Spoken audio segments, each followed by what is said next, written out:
we just talk about the life skills, life skill set na kailangan po natin para po mabuhay po tayo ng maayos dito po bilang Christian. Sino po dito ang natutuwa na you heard these messages? Magsabing amen. So, yun pong mga message natin. At ngayon, I would like to conclude with this another skill before I go to another series ng messages po natin this month. I would like us to understand the ministry skills. Everybody say, ministry skills. So, sa life po, kailangan po matutunan po natin ng iba't ibang mga practical skills, di ba? Pagka sinabing practical skill, kunwari, paglilinis ng bahay, practical skill, yung mga re-repair, yung mga iba-ibang mga practical skills, importante sa buhay din. Sino po dito na marunong kayo na maghugas ng plato? Youth, marunong kayo? Ang skill na yan, importante yan. Hindi nyo pinapahugas yung plato nyo kahit kanino. Okay? Maglinis, maglaba, maglansya, magluto. Ito pong mga skills na to, practical skills, importante sa buhay yan para mabuhay ka na hindi umaasa sa iba. Amen? Sabihin mo sa katabi mo, huwag kang paasa. Okay? Huwag kang palaasa sa iba. Amen? Kaya nga po sa Amerika, isang magandang katangian nila, although na extreme lang, yung tinatawag na independent life, independent living. Ibig sabihin, nabubuhay sila kahit wala ay na yung parents nila. No? Kaya kailangan matutunan niyo yung lahat ng mga skills na yan. Ngayon, pagka nasa church ka, kailangan ng matutunan mo, sino po dito nagpapasalamat nasa church siya? Magsabing amen. Amen. Ibig sabihin na nasa church ka, ikaw ay na-born again.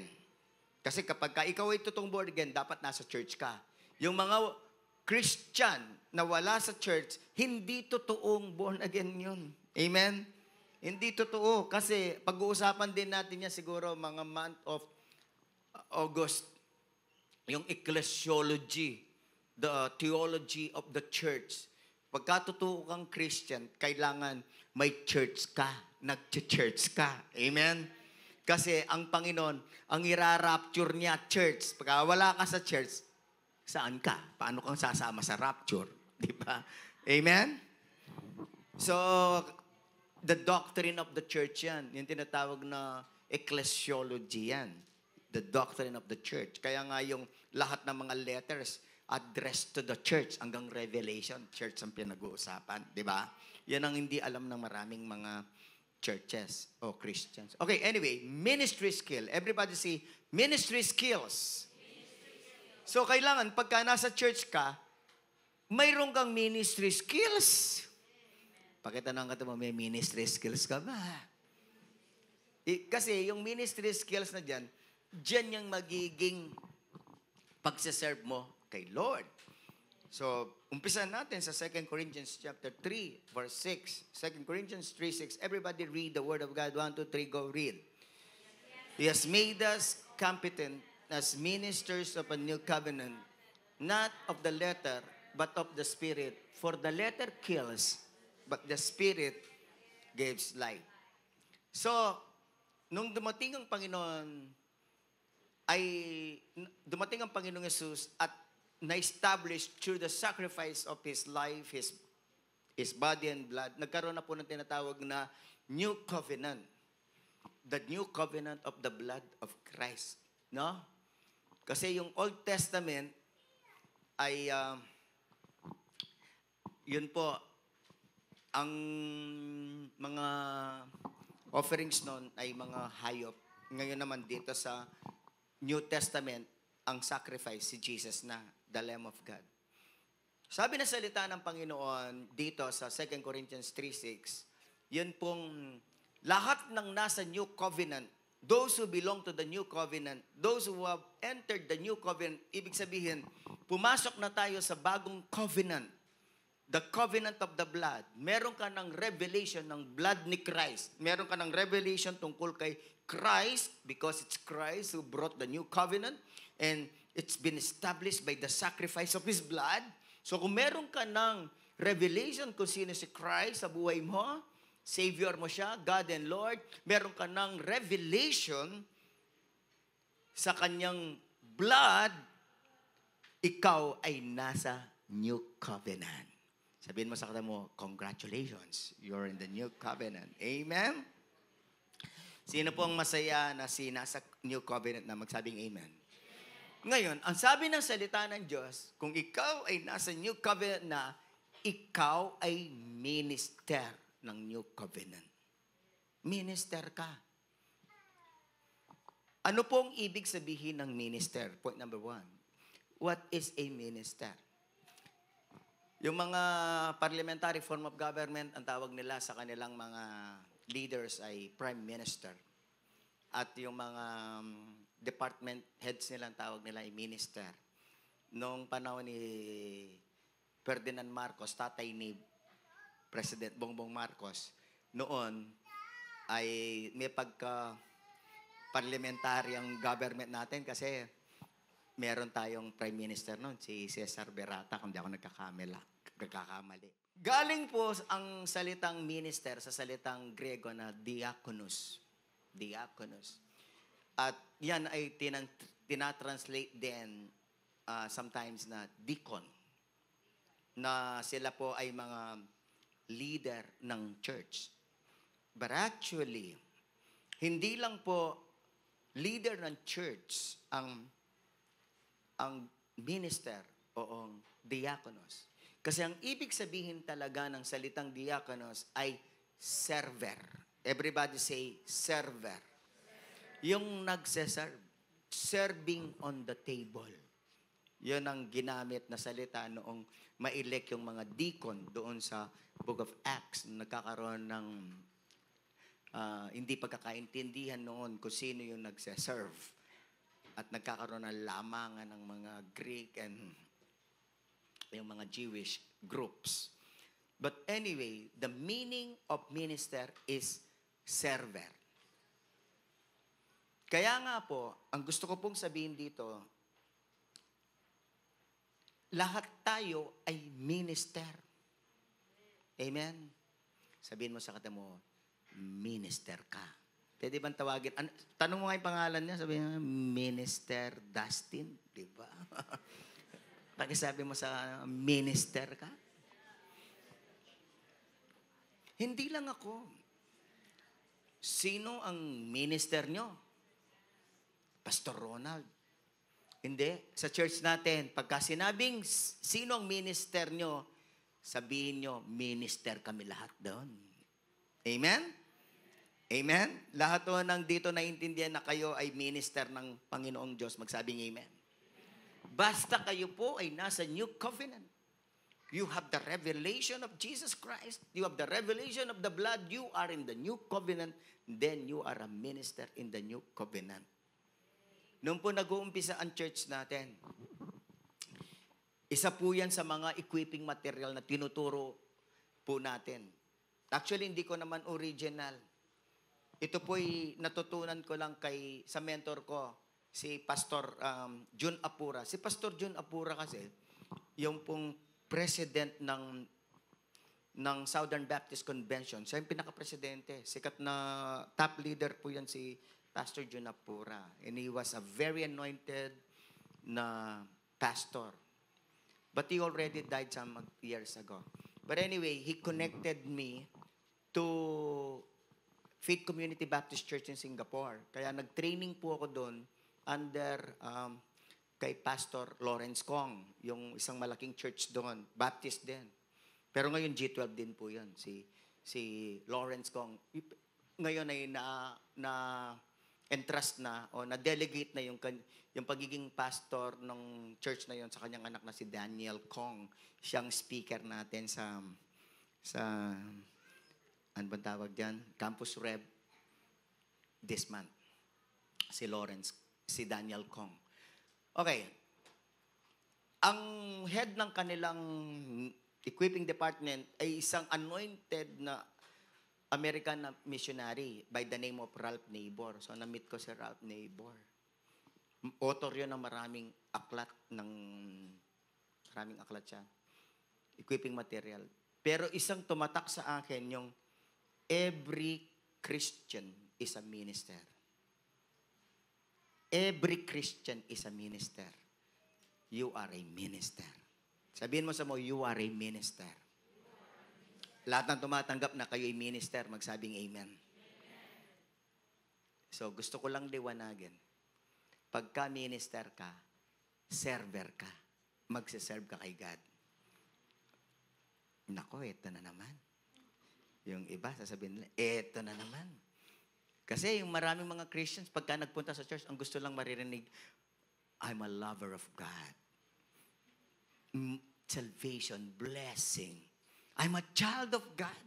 Pero pagka pinag-uusapan, server of God, nako, mukhang hindi nakaka-bless, pastor, ang message. Pero hindi po sa Living Hope. Kasi tayo po, willing tayong magpa-teach, magpa-rebuke, magpa-correct, at magpa-train in righteousness.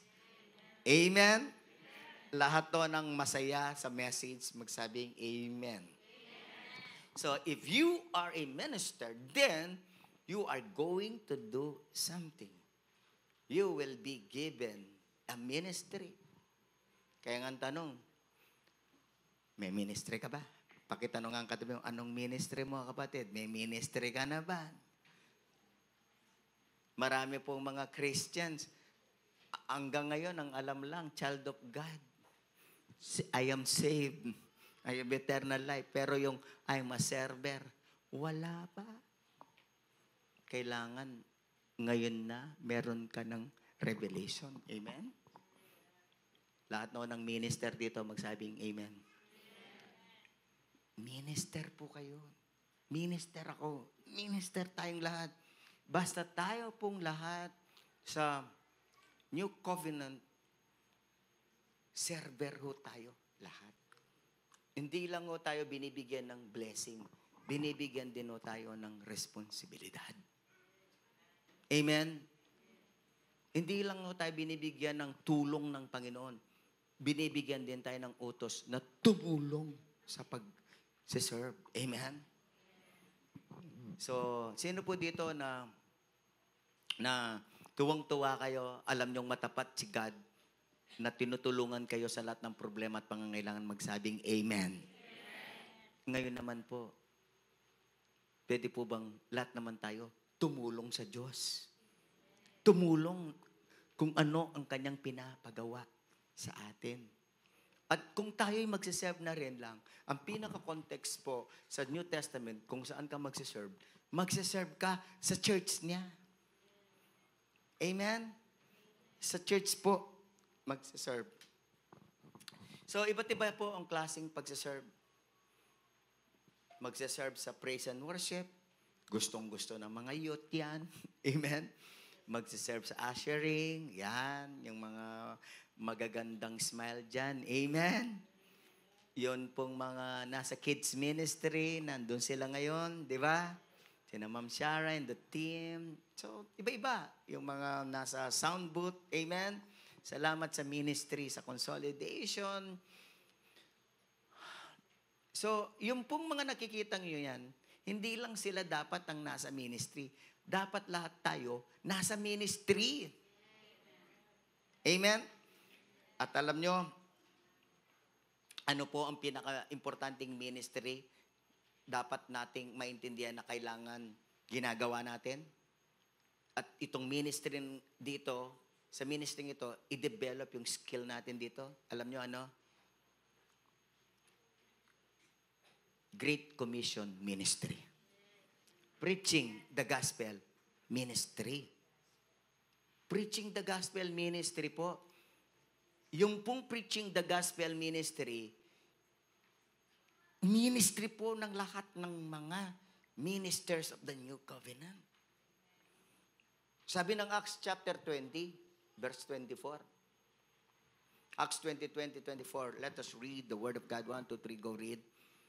But I do not account my life of any value, nor as precious to myself, if only I may finish my course and the ministry that I received from the Lord. Jesus, to testify to the gospel of the grace of God.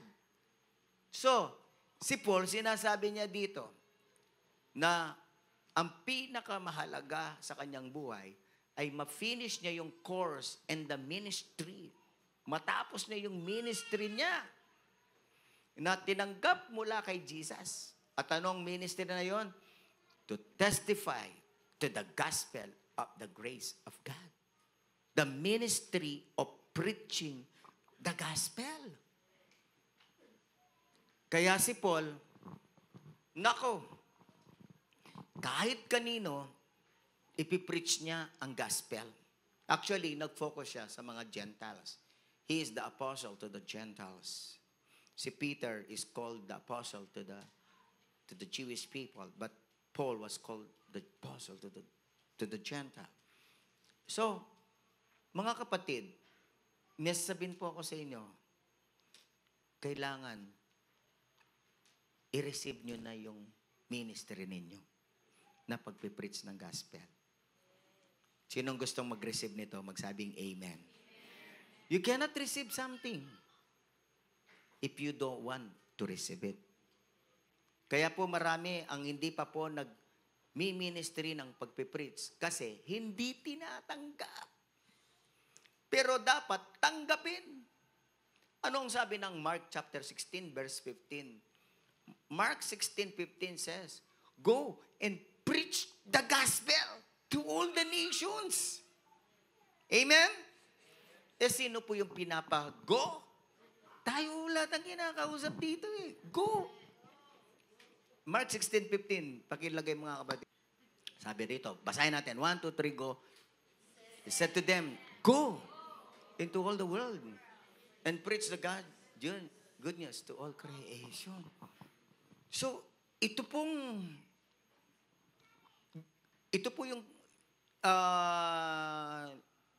version ng Mark ng Matthew 28, 19 and 20 na Great Commission. So actually, this is also the version of Mark of Great Commission.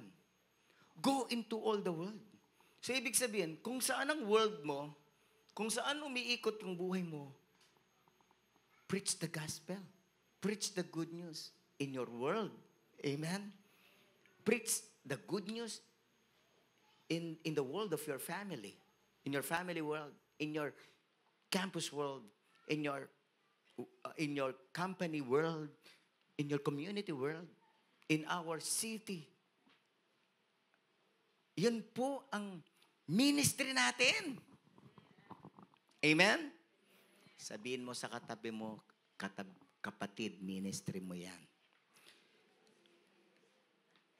And I would like you to understand that the Great Commission is a ministry that is given to all of us. And it is the greatest ministry that we can ever do for God. Yung iba kasi magpo-focus lang sa praise and worship kasi praise and worship, nakakapogi, di ba? Sino bang hindi nakikitang pogi yung mga tumutugtog natin dito? Si Doc Carl. Sino yung mga tumutugtog natin? Nakalimutan. Yung mga magkapatid na si Kim, tsaka si Kim Chu. Ay, si Kenneth. At tsaka si Sai, no? Nakakapogi. Si Russell, di ba? Yeah. Pero, alam nyo, this ministry is not for everyone. Meron lang sadyang pinipili ang Panginoon na pumunta dyan. Pero kailangan, maintindihan ninyo, yung pong ministry ng preaching the gospel and making disciple is given to each one. Kahit sa mga nagtumutugtog dito, o mga ushers, kids, teachers, binibigay din ang ministry na yan. And it is the greatest ministry, it is the most important ministry that you can ever do in serving God. Napakahalaga po ng ministry na yan. So dapat yung Great Commission, Matthew 28, 19 and 20, most clarified by Matthew 28, 19 to 20, basahin natin ang Great Commission.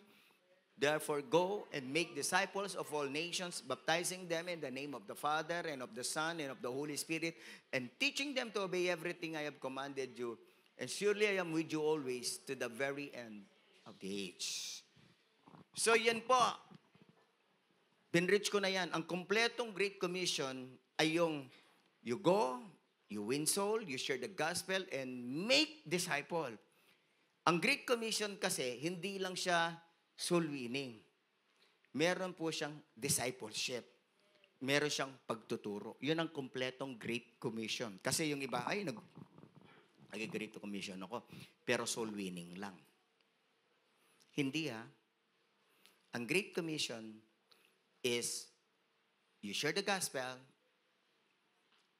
share mo si Jesus, yung salvation, pero i-disciple mo pa siya. Yun ang kompletong Great Commission. So the Great Commission is the ministry of everyone. Ang tawag natin dyan, Great Commission Ministry. Everybody say, Great Commission Ministry. So, are you involved? Are you serving in the Great Commission Ministry? You have to. Hindi po pwedeng sabihin na sa iba na lang. Hindi mo pwede sabihin, sa kanila lang na madaldal o magaling magsalita. Hindi. The Great Commission is to everyone. Because you are a minister of the new covenant. No? Basta ikaw, tinanggap mo ang buhay na walang hanggan at kaligtasan, ikaw din ay kailangan na rin mag-ministry ng pagsishare ng buhay na walang hanggan at kaligtasan sa iba. Amen? So, importante po yan. You have to be skillful in soul winning. Are you skillful in soul winning? Kasi, kailangan you take time to become skillful. No? Are you skillful in making disciple? Kasi kaya yung iba, hindi po nagsa-soul winning at nagdi-disciple. Kasi nga, hindi naiintindihan na ministry niya to, at kung ministry mo to, hindi naiintindihan na kailangan i-develop. So how will you develop? How you will become skillful in the ministry? Especially in the ministry of Great Commission. So kailangan po, mag-equip ka. Mag-equipping ka. Ephesians chapter 4, verses 11 to 12. No? You have to become skillful. How you become skillful? Number 1 is equip. Attend equipping. Kaya kailangan mag-attend po kayo ng equipping. Alam niyo po, yung mga hindi nag-attend ng equipping, kailanman, hindi kayo magiging skillful. No? Training and equipping. Ephesians 4:11 and 12. No, sabi ng Ephesians 4:11 and 12. Let us read. 1, 2, 3, go read. So Christ himself gave the apostles, the prophets, the evangelists, the pastors, teachers to equip his people for works of service so that the body of Christ may be built up. No? Ang sabi dito, kaya ang Panginoon nagbigay siya ng apostle, nag-grace ng mga pastors, teachers, evangelists. Anong trabaho nila? To equip his people. At lahat ng mga Christians, they are called his people, God's people. For what? For works of service.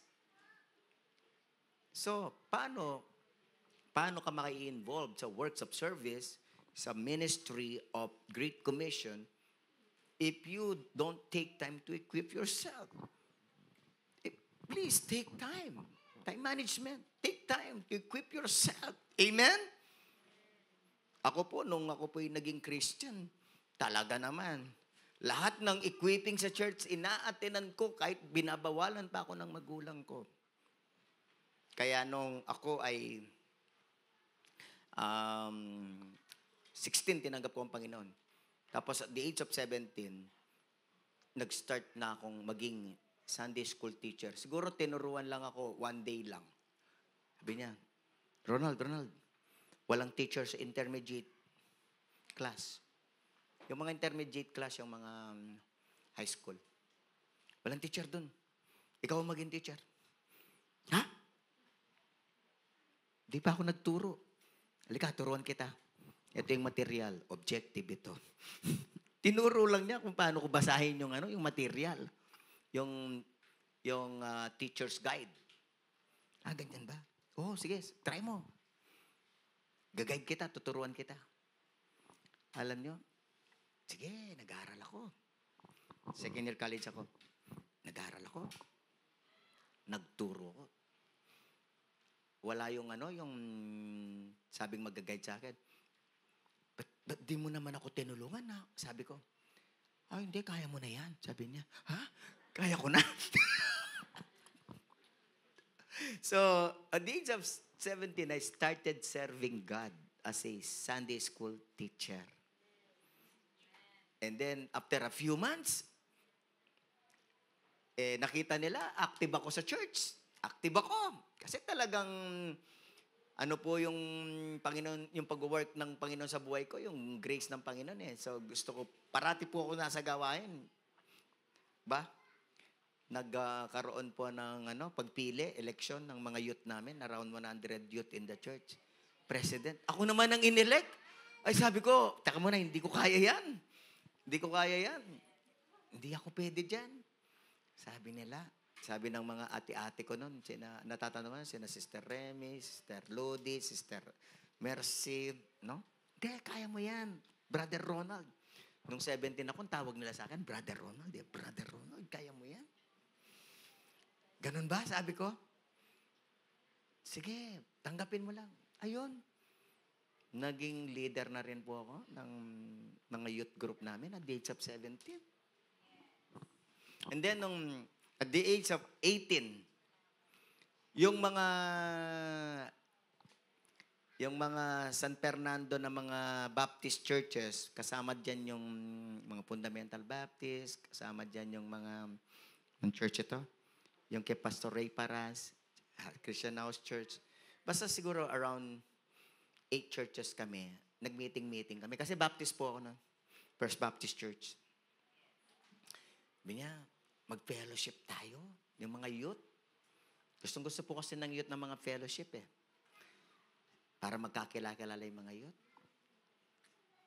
Sige, ako. Tapos nag-elect na naman ng chairman. Ang pangalan nun, San Fernando Christian Youth Fellowship, SFCYF. Ako na namang inelect. Chairman. So, I started really serving God. Kahit hindi pa po ako pastor, nagsiserve na ako kay God. Kasi meron akong revelation na ang bawat Kristiyano dapat mag-serve kay Lord. Amen? Hindi pwedeng ikaw, totoo kang anak ng Diyos, totoo kang saved, totoo kang may eternal life, totoo kang may relationship God, totoo kang Lord mo si Jesus, nang hindi ka magsiserve. Kasi there is something wrong in your relationship with Jesus. Tinatawag mo siyang Lord, pero hindi mo siya sinusunod. Tama? There is something wrong. There is a big discrepancy. Lord, Lord. Ibig sabihin ng Lord, Master, di ba? Lord, hindi ako pwede dyan. Lord, hindi ko gagawin yan. Lord, hindi ako mag-soul winning. Lord, hindi ako mag-Great Commission. Lord, hindi ako mag-serve. Tama ba yun? Pagkitanong katabi nyo, tama ba yun? Kasi kapag ka, Lord, Lord, yes. Ang sagot lang sa Lord, yes eh. Lord, nag-Great Commission ka, yes, Lord. Soul winning ka, yes, Lord. Mag-make disciple, yes, Lord. Ganun lang mo yun. Pagka si Jesus, Lord mo. Kasi po maraming mga Christians, enjoy si Jesus Savior. May salvation, saved. Pero yung pagiging Lord, hindi. Pero kung makatawag kayo, Lord, Lord, Lord, Lord, Lord, penge. Lord, tulong. Lord, please, gawin mo to. Please, please, empower me. Please, comfort me. Please, please. Pero pagka sinabi kasing Lord, susunod ka, Master. Amen? Ang Great Commission, ang pinaka-importanting utos ni Jesus. Because the heartbeat of Jesus is soul. Tug, tug, tug, soul, soul, soul, soul, soul, soul. Amen? Sabi ni Jesus, Luke 19:10, I came to save that which was lost. Ang isa po sa pinaka-importanting ginawa ni Jesus sa pagpunta niya dito, yung isave ang lost. At kung ikaw, naintindihan mo na si Jesus ang Lord mo, yun din ang mission mo. Yun din ang gagawin mo sa iyong buhay. Kaya you have to equip yourself. Sabihin mo sa ano, equip yourself. Practice mo. Lalo-lalo kung yung John 3:16. Sino po dito ang nakapag John 3:16 na? Magsabing amen. Ngayon, salamat sa lahat na nag-John 3:16. Pagka hindi ka pa nag-John 3:16, start mo na ngayon. Sabi ko nga sa mga youth camp kahapon, lahat sila nag-commit na mag-share ng gospel sa school. Kailangan, i-video mo yung John 3:16, tapos i-post mo. Sabi ko nga sa mga youth, yung pinakamaraming views, so youth, ulitin ko ha, yung pinakamaraming views hanggang next week, hanggang next Sunday lang, sa time na magpe-preach ako, pinakamaraming views, may 1,000, di ba? Yung pangalawang marami, 500. Pangatlong marami, 300. Okay, 3, 5, 1. Okay. Pero sabihin mo sa kanto mo, kahit walang 1,000, gawin natin. So lahat po kayo, lahat po ng tinatanggap ang Great Commission, magsabing amen. So you have to do it. You have to video yourself. You have to practice. So practicein mo ng 5 video rehearsal, di ba? Video shot. Pagkatapos, magagawa mo na yon. Kasi, pagka hindi mo ipapractice, hindi ka magiging magaling. Lahat ng skill, kaya nagiging magaling, practice ang susi. Sina Michael Jordan, sina Stephen Curry, Curry, ano ba? Steph Curry. Kaya magaling mag-shoot eh. Practice ng practice, 4 na oras. Ngayon, sumisikat sa WNBA, Women's NBA, si Caitlin Clark, no? Nakapanood ng Caitlin Clark. Grabe. Ang galing mag-shoot. Mas magaling pa daw kay Steph Curry. So, any skill can develop, can improve, and can become good and excellent by practice. Sabihin mo sa mo, mag-practice ka. At ito ang pinakamatindi mong practice na gagawin sa buhay mo sa lahat ng skill. Why? Because it's going to save soul. Amen? Ibang benefit dito. Magsisave ka ng kaluluwa mula sa impyerno, kapatid. At alam nyo, noon pong ako ay gustong matuto, kailangan nagpe-pray ka. Everybody say pray. Para maging magaling ka sa ministry ito, ipagpe-pray mo. Kasi natatandaan ko, nung ako po, gusto kong matutong magbisikleta, nagpe-pray ako. Hindi ako makakalimutan yung grade 5 pa lang ako. Yung kaklase ko, may bisikleta. Tapos, tinuturuan niya ako. Di ba? Yung Playboy pa yung yung bisikleta niya. Sige, yung katertika ng araw, yung oras na hindi niya ginagamit sa pamilya nila kasi marami sila magkakapatid. Tapos, isa lang ang bisikleta nila, pero sinabi ko sa kanya, pwede ba akong manghiram ng bike para matuto ako mag-bike? O yan, sige, tanghali. Available yung bike. Tanghali ako nagbibisikleta, nagtetrain, nagpe-pray po ako kasi sa una masusugat ka di ba? Matotomba ka doon sa bisikleta, pero talaga naman nandiyan mapali. Kahit mainit na mainit, magbibisikleta ako hanggang yun na, naiikot ko na. Amen? So, sabihin mo sa kanto mo, pag-pray mo. Pag-pray mo ang skill na to. Amen? Actually, anointed ka naman. Pero kahit anointed ka, pagka hindi mo pinractice, pagka hindi mo ginagawa, hindi ka gagaling. Sino po dito ang gustong maging magaling na soul winner? Magsabing amen. Parati kang mag-soul winning. Alam nyo, kung seryoso ka lang, this week, everyday mag-soul winning ka pagka hindi ka gumaling ng isang week. Amen. Isang week lang. Gagaling ka. Kumuha ka ng John 3:16 na tapos i-video mo yung sarili. Alam nyo, maganda rin sa social media ministry sa video kasi kahit ikaw, natutulog ka na, basta pinost mo, may nakikinig pa sa'yo. Sino yung gusto nun? Magsabing amen. O natutulog ka, pero yung video mo sa Facebook, nagpipreach. Malay mo, may nakinig na born again. Amen? Magte-text sa'yo, napakinggan ko yung John 3:16 mo. Na-bless ako, tinanggap ko si Jesus. Praise God. Di ba? Actually, pagka nag-post ka ng John 3:16, kahit patay ka na, sana wag naman agad. Nagpipreach ka pa di ba? Pagka tinext ka nila, ba't ka hindi nagre-reply? Nasa langit ka na pala, di ba? Pero nagpipreach ka pa rin, di ba? Nagpipreach ka pa rin.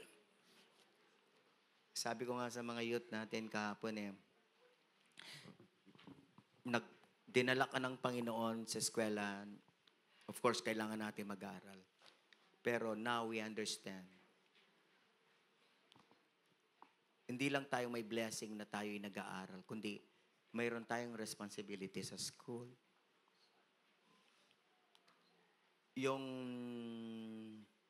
Hindi lang yung gusto natin nag-aaral tayo, masaya tayo, may good grades o masaya yung barkada doon. Hindi. Nalala ko nga yung kanta ng High School Life o My High School Life ni Sharon High School Life, oh my high school life. I remember, kay saya. Sabi ko noon, pag graduation na, luluha kang talaga. Sabi pa nung song Masaraya ang high school life, pero it's not necessarily meaningful. Sa ating mga Christians, meaningful kung kasama si God. So, magiging matindi ang impact mo sa school, mga youth, kung isi-share mo si Jesus sa mga classmates at magkakaroon ka ng disciple. Sabi ko nga sa kanila, of course, magandang magkaroon ng good grades. Nakakatuwa yan Matutuwa yung magulang mo. But, getting good grades is not only your objective. Getting soul also. Amen. Winning soul also. Kasi, pagka gusto mong magkaroon ng good grades, magkaroon ng award, wala kang time na mag-serve kay Lord. So, hindi balanse ang buhay. Hindi balanse. Kailangan kahit nasa school ka, nasa work ka, mag-share ka ng gospel para balanse. Di ba? Nagagawa mo ang kalooban ng Diyos. And after all, si God, alam nyo, pagka nagsiserve tayo sa Kanya, i-reward niya tayo. Let me go to the last verse. Sabi ng last verse, Colossians 3:23-24, and whatsoever you do, do it heartily as to the Lord and not unto men. Knowing that of the Lord you shall receive the reward of the inheritance, for you serve the Lord. Yung mga nagsiserve kay Lord, merong special blessing. Special favor. Parating sinasabi, mag-aaral ka mabuti, get good grades, and makakaroon ka ng magandang trabaho, magandang negosyo. Not necessarily. You know, what assures us of good life and the blessing of God? In God's favor, you please the Lord. You please the Lord. You serve the Lord. Serving the Lord pleases Him. Nakwento ko nga yung paradox ng dalawang kwento ng mga kaklase ko sa engineering. Yung isa, talagang subsob sa pag-aaral. Dean's Lister, cum laude, nung gumrade. Yung isa, Christian, nagsiserve kay God. At kinuha niya yung aming engineering. Gumraduate na kami lahat. Siya hindi pa. 7 years. 7 years. Yung kaklase kong Christian na yun. Pero after a while, alam niyo na nangyari? Yung kaklase kong cum laude na top 11 sa board exam namin sa electrical engineering. Siyempre, matalino. Kinuha ng NGCP. Pero alam niyo nangyari? Binuli si NGCP. Nag-resign. Na-depress. Hindi na nag-asawa. Natopak. Ang alam ko, namatay na siya. Talino yun. Sinubsob lahat ang buhay sa pag-aaral. Yung namang kaklase namin na tinapos ang engineering na 7 years at hindi man pumasa sa board exam. Now, is one of the wealthiest in our batch. Amen? Hindi man siya pumasa ng board exam. Pero isa sa pinakamayaman. God's favor. God's blessing. Amen? Ganon yung buhay. Pagka kumilos ang Diyos sa buhay mo dahil na-please mo siya, nag-serve ka sa Kanya, yung favor niya, yung blessing niya, makikita mo sa buhay mo. Tayo pong lahat ay tumayo. Let's all stand. I'm not against good grades, okay?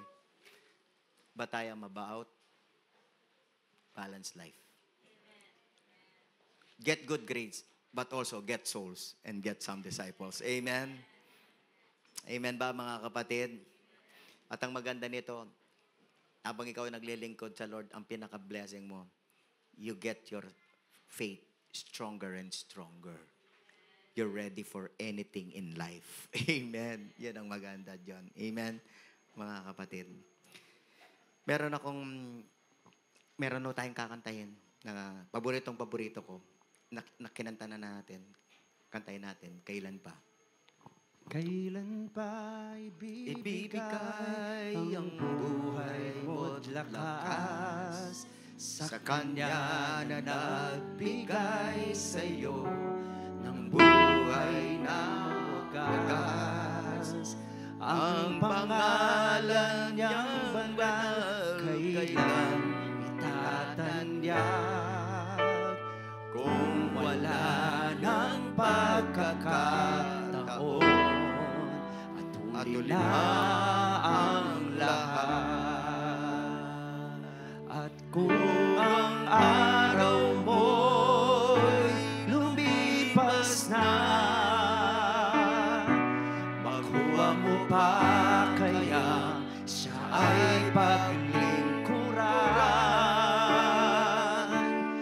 Kailan pa kaya maglilingkod sa Diyos kung hindi ngayon? Kailan pa? Kailan pa maglilingkod sa Lord? Nakasulat sa Ecclesiastes 12:1 ang ganito. Ecclesiastes 12:1. Remember your Creator in the days of your youth, before the days of trouble come and the years approach, when you will say, I find no pleasure in them. Alam niyo kung ano bang ibig sabihin ng remember your Creator in the days of your youth? Hindi naman yung naalala mo lang si Lord. Ang ibig sabihin niyan, commit your life to God while you are young, when you are youth. Commit to obey God. Commit to serve God. Yan ang ibig sabihin ng remember your creators in the days of your youth. Kaya youth, please, in the days of your youth, serve God. Actually, si Samuel, mula nung nagkaisip pa lang, nagsiserve na kay God. Pwede na. Pero ngayon, may sabihin ako sa inyo, no offense, mahal ko po kayo lahat. Alam ko na pagdating sa langit, doon na lang niyo siguro ako pasasalamatan. Bakit ko kayo ini-encourage na mag-serve kay God? Ito yung mga lagpas na ng youth ang edad, may overdue na kayo. No offense, na overdue na kayo. Pero kahit na overdue na kayo, pwede pa rin. Sabihin niyo sa katabi mo, pwede pa rin. So kung di ka naglilingkod kay Lord, you are a minister, you are a servant. Please, start now. Start today. Uli man daw at magaling, naihahabol pa rin. Humabol ka na. Amen? Sabihin mo sa mo, humabol ka na. Mag-serve na tayo kay Lord. Amen? In our church, sa mga youth, mag-serve na tayo. Ako, I started serving God when I was 17. Until now. No regrets. Nag-serve pa rin na kay Lord. At ang parati ko sinasabi sa amin ni Pastora Ruth, kaya sabi ko kayo, Pastora Ruth, Huwag ka nang masyado magtrabaho. Sabi ko kay Pastor Ruth, binibiro ko siyang senior citizen ka na. Todo na natin lahat kay Lord. Amen. Hindi tayo mag-slow down. Hindi natin iaangat yung accelerator. Lalo pa nating didianan. Bilisan pa natin. Amen. Damihan pa natin ang taong isa-save natin. Amen. At i-raise nating mga leaders. Amen. Kailan pa? Kuha mo pa kayang siya ay paglingkuran? Kailan pa kaya maglilingkod sa Diyos? Kung hindi ngayon, kailan pa? At kung ang araw, Kung ang araw mo'y lumipas na, makuha mo pa kayang siya ay paglingkuran? Kailan pa kaya maglilingkod sa Diyos? Kung hindi ngayon, kailan pa? kailan pa, kapatid? It's between you and the Lord as you close your eyes. Ang tanong, sa kanta na yan, and I know, anointed by the Holy Spirit, kailan ka ba maglilingkod kay Lord?